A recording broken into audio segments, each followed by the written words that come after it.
नव्या, जी। मैं काम पे जा रहा था, तो अपना ध्यान रखना। ठीक है।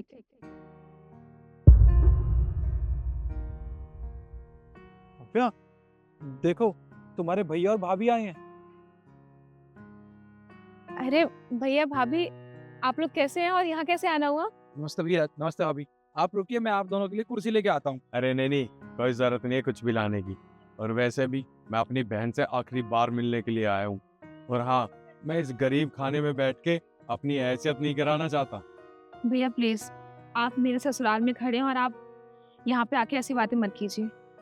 अरे और कैसी बात करूं? अरे तूने अपनी पसंद से इस लड़के से शादी की।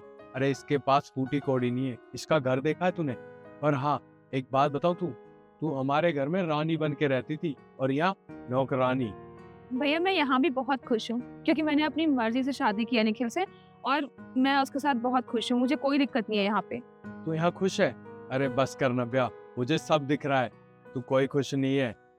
अरे ये गरीब है, इसके पास पैसे तक नहीं है तुझे खुश रखने के लिए। और हाँ, घर ना पैसों से चलता है, प्यार से नहीं। और पैसे पैसे तो इसके पास एक फूटी कौड़ी नहीं है। और तुझे एक बात बताऊं, मैं तेरी इतने अच्छे घर में शादी करता, तू वहाँ रानी बन के रहती, रानी। देखिए भैया, अगर आप यहाँ पे सिर्फ हमारी बेइज्जती करने आए हैं तो आप यहाँ से जा सकते हैं।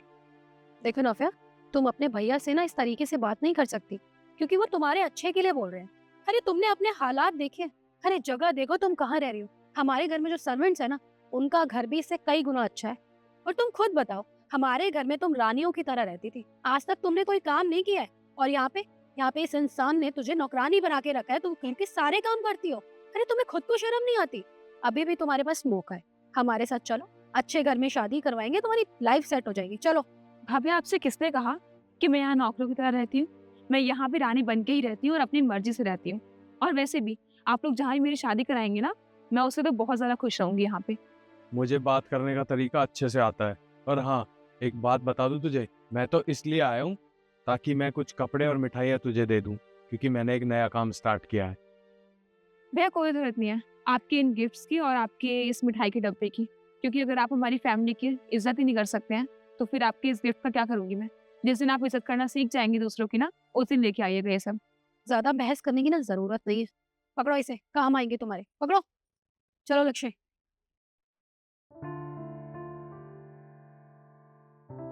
नव्या, तुम्हारे भैया बिल्कुल ठीक कह रहे हैं। तुम्हें मैंने गरीबी के अलावा और दिया भी क्या है? अगर तुम मुझसे अलग हो जाओगी और अपने भैया की बात मान लोगी, तो तुम्हारी ऐसे घर में शादी करवाएंगे जो बहुत पैसे वाला होगा, तुम्हारी सारी ख्वाहिशें पूरी करेगा। तुम मेरी बात मान लो, तुम अपने भैया के साथ चली जाओ। एक सेकेंड, ये आप कैसी बातें कर रहे हैं? आपको पता है ना मैंने आपसे प्यार किया था, इसलिए आपके साथ यहाँ पे आके रह रही हूँ, और आप भी मुझे कह रहे हैं कि मैं यहाँ से चली जाऊँ। और क्यों? क्योंकि भैया ने ये सब बातें बोल दी। देखिए मुझे आप पे पूरा भरोसा है कि एक न एक दिन हमारे हालात जरूर बदलेंगे, और वैसे भी हर दिन एक समान नहीं होता है।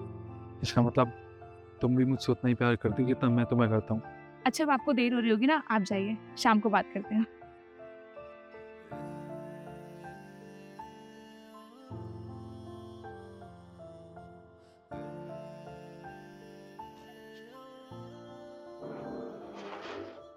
जी आप आ गए? चलो, तुम्हें पता है आज तुम्हारे लिए एक बहुत अच्छा सरप्राइज लेके आया हूँ। क्या जरूरत है सरप्राइज की? तुम रोज ही कुछ ना कुछ सरप्राइज देते ही रहते हो। अब तुम एक काम करो, अपनी आंखें तो बंद करो। अरे पर आंखें क्यों बंद करनी है? मैंने आंखें खोल रखी है, जो भी देना है ऐसे दो। अरे जितना कह रहा हूँ उतना तो करो। जब तुमसे आंखें बंद करने के लिए कहता हूँ तो तुम आंखें बड़ी कर लेती हो। अच्छा ठीक है मामा, मैं करती हूँ बंद। चलो। हाथ लाओ, अब अपनी आंखें खोलो। रिंग? वाओ ये कितनी प्यारी है। So cute. Can you? हाँ।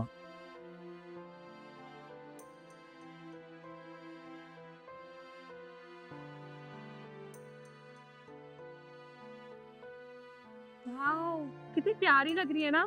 Thank you so much. ये भी न्यू एडिशन था और मुझे बहुत पसंद था, तुम्हें पसंद आई ना? बहुत ज्यादा। अच्छा, क्योंकि मेरे दिमाग से स्लिप हो गया था कि आज हमारी एनिवर्सरी है, तो मुझे भी कुछ स्पेशल करना होगा ना। तुम एक काम करो, तुम पहले अंदर चलो, थोड़ा रेस्ट कर लो, मैं कुछ स्पेशल प्लान करती हूँ। चल। मैं चेक कर। एक मिनट, आप थक गए होंगे, अभी ऑफिस से आ रहे हैं, आप जाइए आराम कीजिए, मैं लिखती हूँ।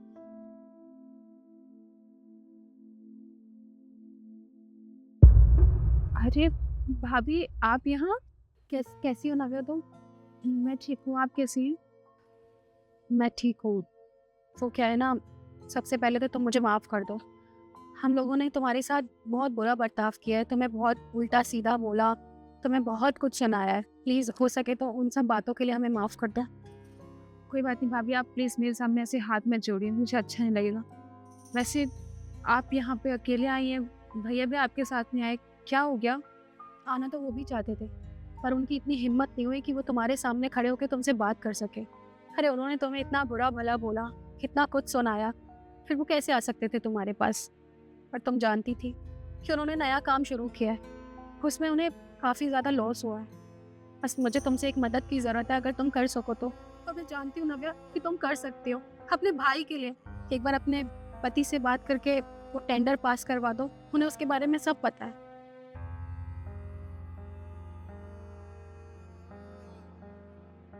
जी आप यहाँ इतने सालों बाद? नमस्ते। आप यहाँ क्या कर रही हैं? सब कुछ ठीक तो है ना? बस सबसे पहले तो आप मुझे माफ़ कर दीजिए, हम लोगों से बहुत बड़ी गलती हुई है, हम लोगों ने आपको बहुत बुरा भला कहा है, प्लीज़ हो सके तो माफ़ कर दीजिए। ये कैसी बात कर रही हैं आप? देखिए भैया और आप हमसे काफ़ी बड़े हैं और हम दोनों को आपकी किसी भी बात का बुरा नहीं लगा। अरे बड़े हैं, अपने से छोटों को डांट सकते हैं, उन्हें पूरा हक है। अच्छा, हम लोग एक काम करते हैं कि भाभी को अंदर लेके चलते हैं, वहाँ बात करते हैं, यहाँ बाहर खड़े होकर बात करना अच्छा नहीं लगेगा। आइए भाभी।